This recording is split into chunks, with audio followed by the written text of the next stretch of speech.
प्रधानमंत्री नरेंद्र मोदी यूक्रेन की यात्रा पर पहुंच चुके हैं, जहां उनका भव्य स्वागत भी हुआ। उनकी ये यात्रा अब पूरी दुनिया में हलचल बढ़ा रही है, क्योंकि वे ऐसे मौके पर वहां पहुंचे हैं जब यूक्रेन और रूस के बीच 2 साल से ज्यादा वक्त से जंग छिड़ी हुई है। द्वितीय विश्व युद्ध के बाद दो देशों में छिड़ी ये अब तक की सबसे लंबी लड़ाई है। इस लड़ाई के बीच भारतीय प्रधानमंत्री के यूक्रेन पहुंचने से अब चर्चाएं कुछ ऐसी हैं कि पीएम नरेंद्र मोदी इस युद्ध को रुकवा देंगे, यानी भारत की भूमिका इस युद्ध में एक सुलह कराने वाले मध्यस्थ के तौर पर हो सकती है।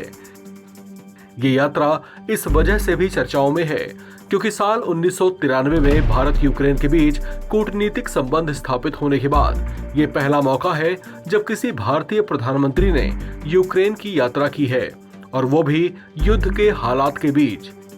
चर्चाओं के मुताबिक अगर भारत रूस यूक्रेन के बीच युद्ध के तनाव को खत्म करवा पाता है तो वैश्विक स्तर पर उसका दबदबा और प्रभाव भी बढ़ेगा। ये मौका भारत की वैश्विक कूटनीति का परीक्षण भी होगा। वैसे आपको बताते चलें कि इस युद्ध को लेकर अमेरिका समेत तमाम यूरोपीय देशों ने रूस को दुनिया में अलग थलग करने की कोशिश की थी, जबकि रूस के साथ संबंध रखने वाले देशों पर भी कई तरह से दबाव बनाने की कोशिश की गई थी। लेकिन इन सब के बीच अपनी अंतर्राष्ट्रीय विदेश नीति के चलते भारत का रुख बेहद संतुलित देखा गया। लिहाजा अमेरिका, यूरोप समेत रूस से भी भारत के बेहतर संबंध बने रहे, जबकि भारत रूस से भी अपने व्यापारिक संबंध निभाता रहा।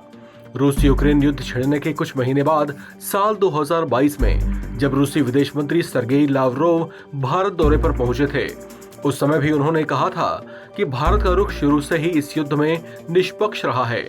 ऐसे में अगर इस युद्ध में भारत मध्यस्थता करता है तो वो इससे जुड़े फैसले का स्वागत करेगा। ये बड़ी बात थी। भारत ने रूस पर लगाए गए प्रतिबंधों के पश्चिम के फैसले से खुद को दूर रखा था, जिसके बाद रूसी राष्ट्रपति व्लादिमीर पुतिन ने भी भारत के रुख की प्रशंसा की थी।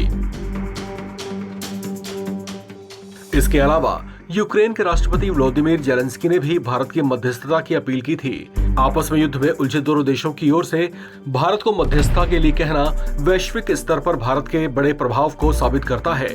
हालांकि इसे देखते हुए अमेरिका और चीन जरूर नाक और भौं सिकोड़ते देखे गए थे। इसकी वजह यह है कि दोनों ही देश रूस यूक्रेन युद्ध की लपटों पर अपनी रोटियां सेकते रहे हैं। Stockholm International Peace Research Institute की एक रिपोर्ट बताती है कि साल 2017 से 2021 के बीच चीन ने अंतर्राष्ट्रीय हथियारों के कुल निर्यात का 4.5% से ज्यादा बेचा है।